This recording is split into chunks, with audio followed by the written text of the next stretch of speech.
Happy Wednesday to you, everyone. I hope you're doing well. I had a question asked to me, Brian, why do you teach down from a sit? Why don't you just teach it from a stand? Well, that's a really good question, but I do teach it from a sit, and here's the reason why. Number one, downing can be a little worrisome when you first teach it to a young dog. There's a difference between me lying down on my own in group living versus another member of the group kind of forcing me into a down. Even if you lure a dog into a down, you still have to push on their shoulders just a little bit. Otherwise, they're smart animals. If I lay the treat here and my dog's over here, they just get up, walk over here, and pick up the treat off the ground. They're smart. Again, like I've always said, animals kind of know what they need to know. And if the treat's over there, why do I need to lay down and get the treat? In fact, no, don't be laying down on the job. Go get the darn treat. So they stand up from that sit, walk over, and will grab the treat. To prevent that from happening, at some point you have to kind of grab the dog and kind of keep them where they are to make them lie down. And I'll kind of show you here with Castell. Freeze, sweetie. Come on over here. Oh, there you go. Good girl. Just get turned around so we can look at the camera there. All right. So now she just kind of formed to sit on her own. And I'm going to go ahead and give her a little treat for that. But at this point here, I'm now going to teach her down. And just so you know, this is the first time she's ever heard the word down in her life. I have never, ever worked on down. I'm getting ready to start that probably about tomorrow or Friday once I get into the mountains. But up until this point, I've worked on a lot of other behaviors. I've just not addressed down at this point. But she's right here in the set. So now let's see what happens if I just set the treat over here. Down, and sure enough, just to prove my point. Smart dog she is. Just walk over there and get the treat. So that means if I want to prevent that from happening, then at some point I have to grab her and I'm going to hook my little thumb through her collar and then put 4 fingers on her shoulder back here. And now it'll become, see how easy that was? That's a piece of cake. I guess it helps if you have a tired puppy too. Okay, come here, sweetheart. There we go. So fingers are in there, down. And what I'm doing is pushing and preventing her from going forward at the same time. I'll just do one more real quick. Free, back into a sit. And now I'm going to push downward with the left hand while the right hand goes down at about a 45-degree angle. Down, forcing her to the ground. So I am pushing down with my left hand. Now the issue with that is some dogs will take offense to that, especially if they're older. If they're not 15 weeks old like Castell, they will take offense to it. It's almost, I've had dogs who absolutely just love what I was doing with them until the very moment I started down. Then all of a sudden it is one of these, Brian, are we still good? Are we still good, buddy? Yeah, we're still good. Because out in the wild, when an animal is forced into a down outside of play, it's a form of discipline. It's intergroup control at its almost highest level. I'll just pin you to the ground right here, right now. I will disarm you, and I will make my point. So again, it can be a little worrisome. So it's a lot less worrisome if they're already halfway in the down by forming a sit. If they're in a sit first, you've got half of the dog's body in the down. Now all you have to do is get the front half into a down. And because it is a 2-part evolution, when dogs lie down, they do it in 2 stages, 2 parts. The only time they never do a part in which they start to slowly lower themselves to the ground is usually by an accident. If they slip on the ice, watch humans.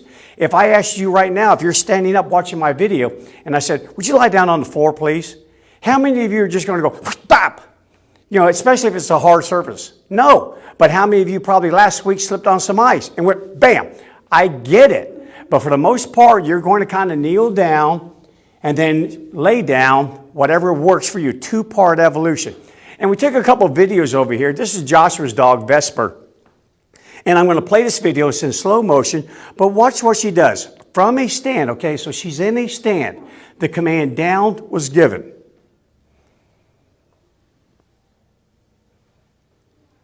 And now watch. Steps forward, bends those back knees, lowers the back end to the ground, then it slowly lowers the front end to the ground. Under control. Again, no one made the dog do this. They simply gave the command down and left it up to the dog to lie down how you wish. Now here's another example of a two-part down. Okay, command down is given and the dog lowers itself to the ground. The big difference in this one is, let me just kind of back up a little bit here if I can. And I'll try and stop it. Right there. So as you saw there, the animal lowered the front half before the back half, and that's simply because the animal was in motion. When they're in motion, like you, right now, if I'm walking fast and all of a sudden Evan, who's filming, says, Bryan, down, I'd have to stop my forward momentum and then start lowering myself to the ground. Animals do the same thing. Their locomotor muscles are mostly in the front half of the body. About shoulders up, 60% of their power and their drive is located in the forward half of the dog, not the back half.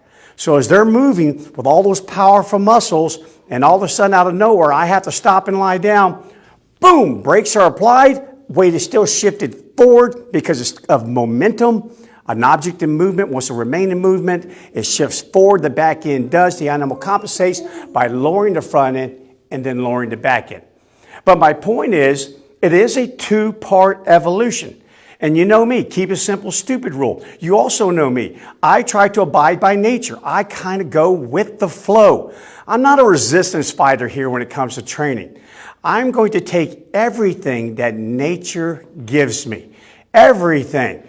And if it's natural for a dog to do two-part evolution to lying down, then Bryan's going to exploit that as much as I can, because that will mean less stress on the animal, both psychologically and physiologically. Another thing is, why waste training time? You've heard me say before, I love teachable moments. I love to take advantage of every moment.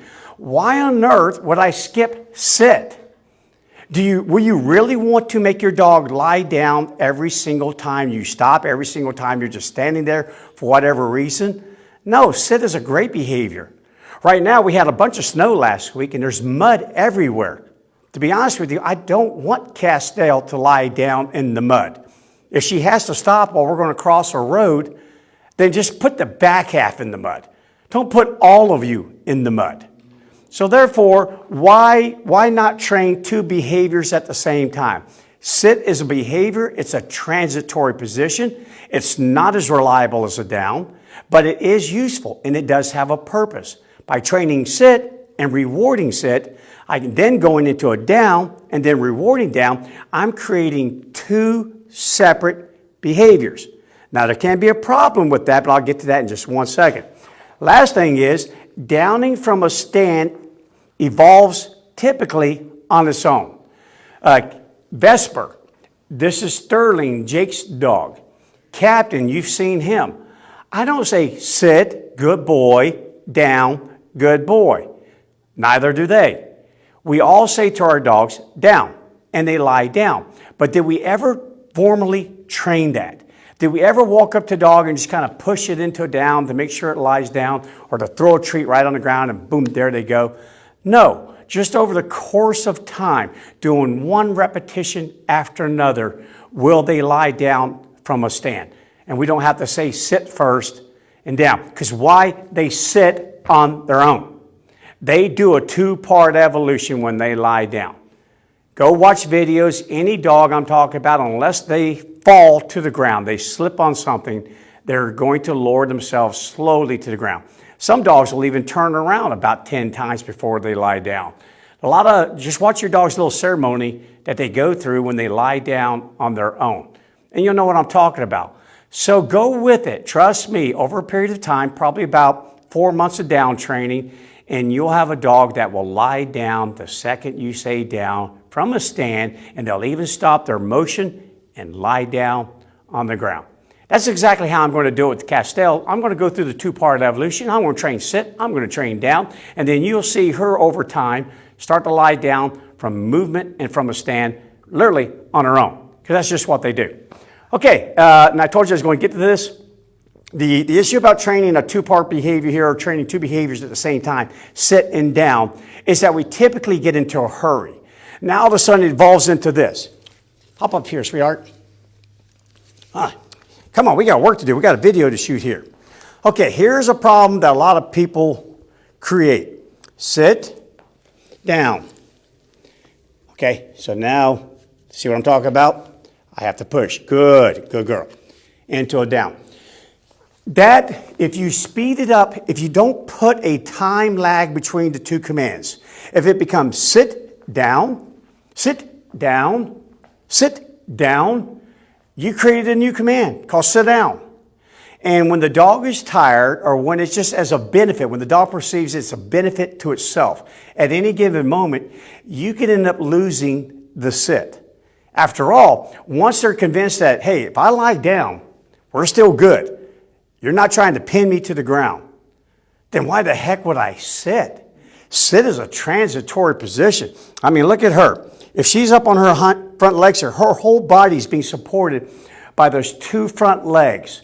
Little oversized right now because she's a puppy, but as her torso expands and she gains more weight, most of that weight will be in the forward portion of the animal.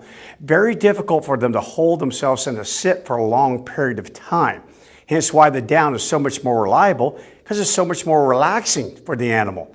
And not only that, but when they lie down, anybody, your body, my body, her body, doesn't matter. As soon as you go horizontal on the ground, your heart rate will slow and you start to calm down. Your stress response, your parasympathetic nervous system is kicked into gear and you start to relax. Okay, guys, for all those reasons, that's why I don't teach from the beginning down from a stand. I start off all dogs, if they've never heard the command down in their life, I will start that training from a sit for all the reasons that I told you. And I just recommend that you do the same thing. Trust me, they will lay down from a stand. You have my promise on that.